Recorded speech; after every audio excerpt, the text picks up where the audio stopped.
Assalamualaikum warahmatullahi wabarakatuh. Sebelumnya perkenalkan nama saya Fauzi Izra dengan NIM 452299 Nah, pada kesempatan kali ini saya akan memaparkan materi yang berjudul populasi dan sampel dari mata kuliah metodologi penelitian.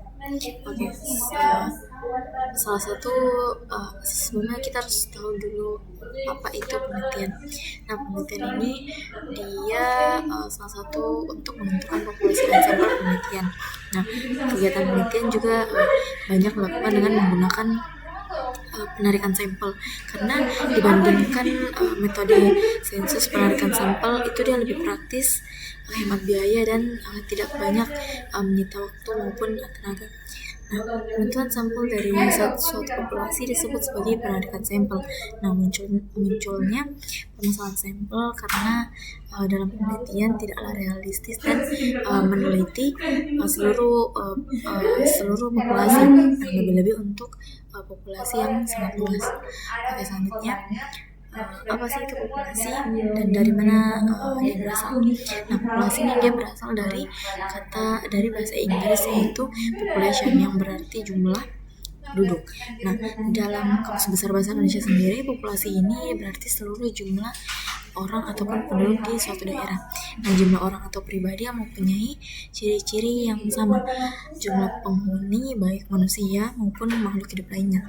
Nah, pada suatu ruangan dan juga pada suatu ruangan tertentu. Populasi dalam istilah statistik sendiri khususnya yang berkenaan dengan penelitian, yaitu keseluruhan subjek penelitian. Nah, adapun jenis-jenis populasi, karena pengertian populasi yang dikemukakan atas, maka populasi menjadi amat beragam. Nah, kalau populasi dilihat dari penentuan sumber data ini, dia dibedakan menjadi populasi terbatas dan tak terhingga. Nah, populasi terbatas ini dia itu populasi yang memiliki sumber yang jelas, batas-batasnya secara kuantitatif. Nah, misalnya 5.000 orang pada awal tahun 1999 dengan karakteristik masa belajar di pesantren 10 tahun, lulusan pendidikan Timur Tengah, dan lain-lainnya. Nah, kalau yang tak terhingga ini dia populasi yang memiliki sumber data yang tidak ditentukan batas-batasannya secara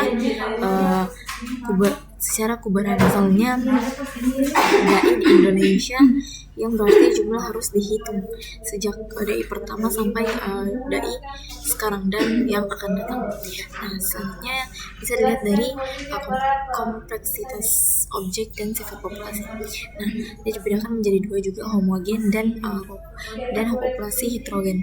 Nah, kalau yang homogen ini dia keseluruhan individu yang menjadi anggota populasi, dia memiliki sifat yang relatif sama satu sama lainnya. Nah, kalau yang heterogen ini dia keseluruhan individunya, anggota populasi relatif memiliki sifat-sifat individual, di mana sifat tersebut yang membedakan individu anggota populasi yang satu dengan yang lainnya. Oke. Nah, pengertian sampel ini berasal dari bahasa Inggris, yaitu sampel yang berarti contoh. Sampel dalam penelitian ini adalah sebagian atau wakil populasi yang akan diteliti. Nah, perlu dibedakan di sini istilah sampel dan sampling, yaitu sampel merupakan bagian dari populasi yang menjadi sumber data sebenarnya dari suatu penelitian.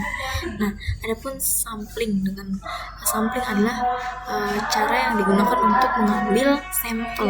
Nah, ada beberapa pendapat ahli tentang sampel.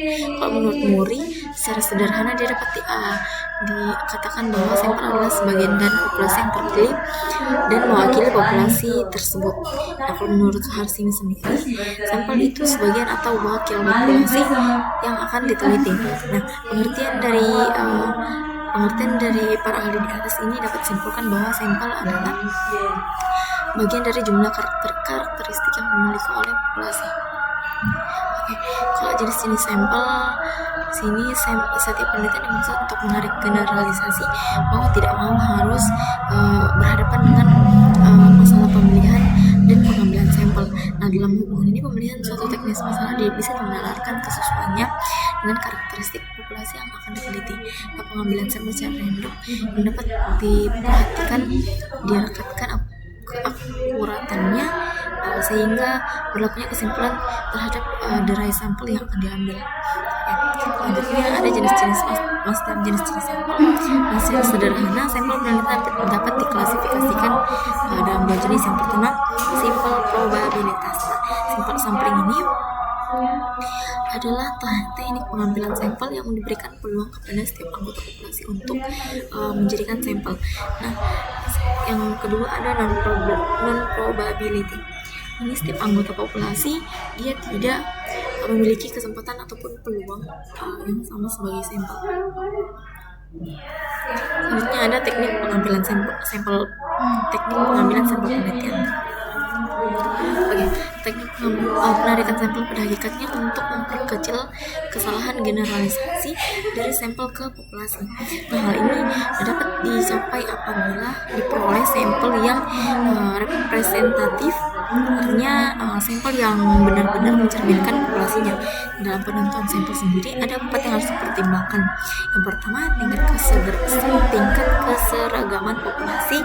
Yang kedua, tingkat presisi.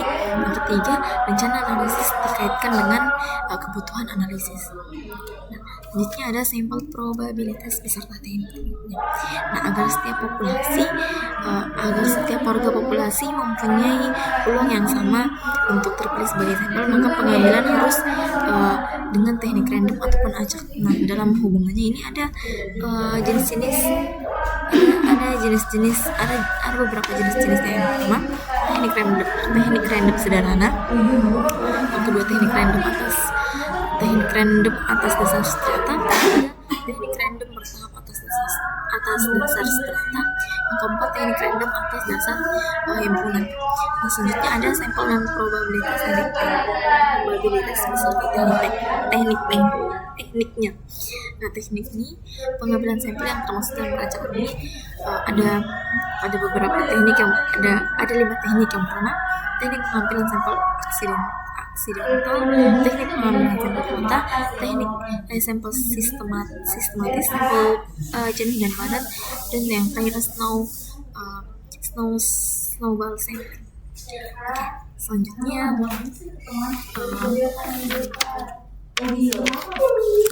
dari bab selanjutnya ada korelasional. Nah, kita harus tahu juga apa itu korelasional. Nah, korelasional ini dia berasal dari sebuah kata dalam bahasa Inggris yang arti correlation dan menjadi korelasional, artinya saling berhubungan ataupun hubungan timbal balik. Nah, sebuah correlation atau korelasi adalah suatu uji statistik untuk menentukan tendensi ataupun pola dari dua variabel lebih ataupun dua set data yang bervariasi secara konsisten. Nah, penelitian korelasi ataupun korelasional adalah suatu penelitian untuk dia mengetahui hubungan dan tingkat hubungan antara dua variabel ataupun lebih tanpa adanya upaya memengaruhi variabel tersebut sehingga terdapat manipulasi variabel.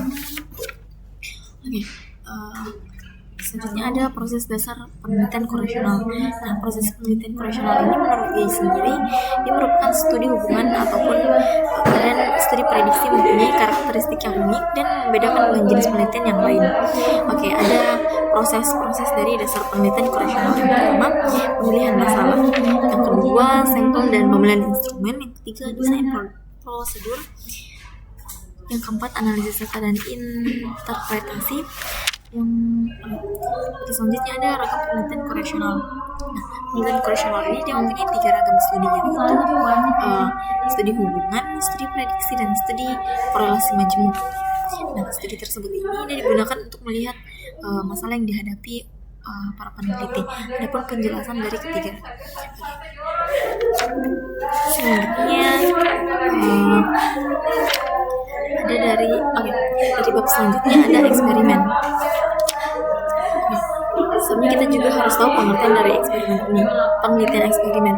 Oke, Wiersma dia mendefinisikan sendiri bahwa eksperimen sebagai suatu situasi penelitian yang sekurang-kurangnya satu variabel bebas yang disebut dengan variabel eksperimen.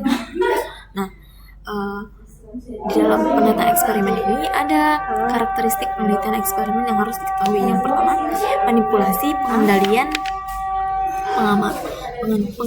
dan pengamatan. Oke, selanjutnya ada prosedur dari penelitian eksperimen. Nah, Suharsini Arikunto dia menyebutkan bahwa strategi dan langkah-langkah dalam penelitian eksperimen ini pada dasarnya sama dengan penelitian yang lainnya. Nah, ada beberapa langkah-langkah. Yang pertama, calon peneliti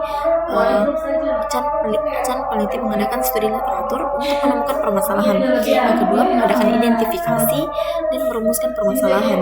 Yang ketiga, merumuskan batasan istilah, pembatasan variabel, hipotesis, dan dukungan teori. Yang keempat, menyusun rencana eksperimen dan lain-lainnya. Selanjutnya, melaksanakan eksperimen.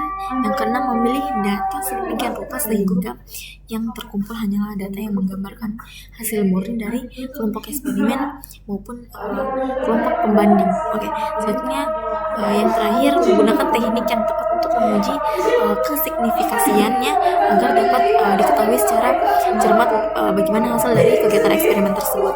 Oke, mungkin ini saja yang dapat saya paparkan. Kurang dan lebihnya mohon dimaafkan. Wassalamualaikum warahmatullahi wabarakatuh.